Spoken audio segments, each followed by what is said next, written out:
Hi everyone. If you're wondering why I'm hobbling, it's because I'm a pirate. Actually, no, it's because I did way too much hiking in Vancouver and I've hurt myself quite a lot. Anyway, so today I just want to give you an overview of the exotic pet trade as a global issue. We're going to look at the problems, the trends, and the emerging issues as well. People have always kept exotic pets or pets from their native countries. But the exotic pet boom actually happened in the 20th century when transport became very popular and people started moving around borders and trading animals. So and this basically means that we're talking about millions and millions of individual species moving from their homes to different countries. It's actually estimated that the illegal trade is between $5 and $20 billion. That's quite staggering, I'm sure you'll agree. Whereas the live animal trade is worth $15 billion in the US alone, and that's just a fraction of the market. So while keeping exotic pets is a centuries-old tradition, millions of animals are suffering worldwide. And this industrial commercialization on a global scale that causes immense and unnecessary suffering to wild animals. We're talking about depleting wild populations, disrupting ecosystems, and threatening human health and safety. So what's the problem? Well, like I mentioned, every day thousands of wild animals are wild caught, both legally and illegally. They're farmed, they're ranched, and they're sold into the global multi-billion-dollar exotic pet trade. So regardless of whether the trade is legal or illegal, these animals are suffering all along the trade route.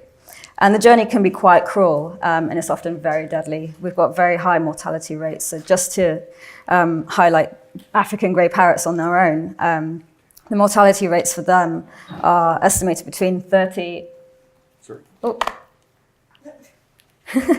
60%, and as high as 70 to 90% in some instances. That's not acceptable. So the main issues, well, we're an animal welfare organization, so we're highlighting those animal welfare issues. But there's also a potential danger to humans, the physical danger. Some animals are venomous, some animals will rip your face off. So not suitable for the pet, for the home. Population depletion, so the conservation aspect, human health, and also the agricultural implications, so diseases introduced to livestock. Illegal wildlife trade as well, masquerading as a legal trade, that's a big problem. And then the invasive species, as we see in Florida, for instance, with the pythons that have been let into the wild and have taken over that ecosystem. So examining current trends. Hold on. So we've got over 500 species of reptiles and 500 species of birds that are commonly traded live across the world, and they're mostly going to people's homes. And this is staggering numbers. The whole process of the capture, transport, captivity leads to chronic physical and psychological suffering for these animals. And I just want to highlight the avian flu influenza of 2003. That was a massive outbreak that happened. The EU basically stopped all bird transport after that. But we feel that it's the unnecessary suffering that causes stress, injury, and disease that happens. And it's the illegality as well of the trade, where these shipments of birds and other animals don't go through proper quarantine. So we feel that it's only a matter of time before another outbreak like this happens again.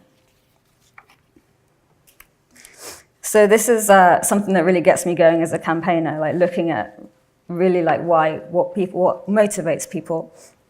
If you only have to go online to check out these hundreds and thousands of cute animal videos, otters, small furries, people commenting, sharing and liking, saying, oh my God, I really want one, but no one ever asks where these animals come from. And it just is the acceptability of that really gets to me. And in fact, in our survey, 50% of exotic pet owners found inspiration via YouTube. So they looked at YouTube videos, they said, oh my God, that's a really cute animal. And then they went and bought one. And that's really, really of concern to us.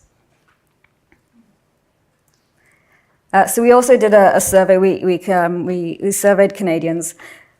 If you look at the pie chart, it's not indicative of the whole population of Canada, of course, because you didn't just have these four sections. But as you can see, freshwater fish are the most popular, followed by exotic birds. And then of these, of the 10%, 54% of these people also had a cat or dog. So it kind of highlights that these people are animal lovers. They're just kind of adding to their collection.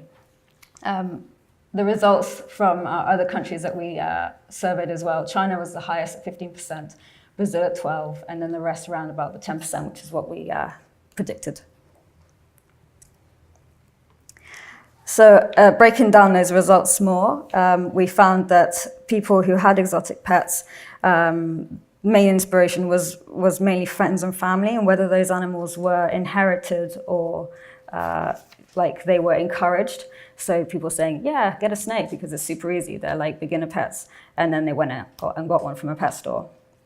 Pet store, 33%. So, and then followed by wildlife park or zoos. So people like just having access to these animals and feeling like they can probably do the same in their home. Although 17% of these people did no research at all, which is slightly worrying. And then 43% made an impulse purchase. So it's basically the high percentage of people who are impulse buying exotic pets and not researching, which is a concern to us and many other NGOs as well.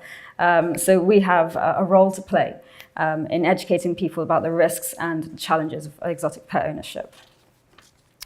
So here, we've got some position statements from some stakeholders here. I'm not going to go through them because you've probably had enough of my droning, but the presentation will be available later on.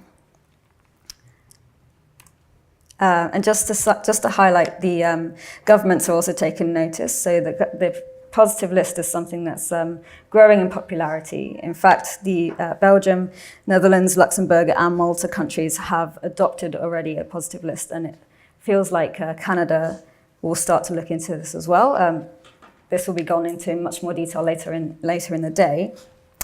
But yeah, basically it's an evidence-based approach. Species can be added and removed, limits its species but enhances their care information. Added as secondary legislation, so it's pretty easy.